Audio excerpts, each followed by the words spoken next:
ಮಕ್ಕಳೇ, ಶಂತನುವಿನ ಪುತ್ರನಾದಂತ ಶಾಂತನೀಯನಾಡುವಂತ ಮಾತನ್ನ ಗಮನದಲ್ಲಿರಿಸಿಕೊಳ್ಳಿ.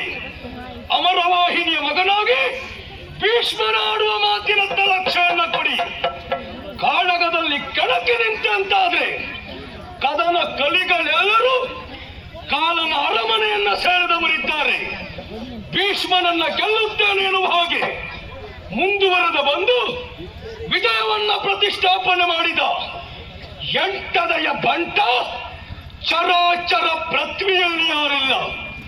ಈ ಭೀಷ್ಮನಾಡುವ ಮಾತಿನಲ್ಲಿ, ಭೀಷ್ಮನ ವಿಕ್ರಮದಲ್ಲಿ ನಿಮಗೆ ಭರವಸೆ ಇದ್ದದ್ದು ಹೌದಾದರೆ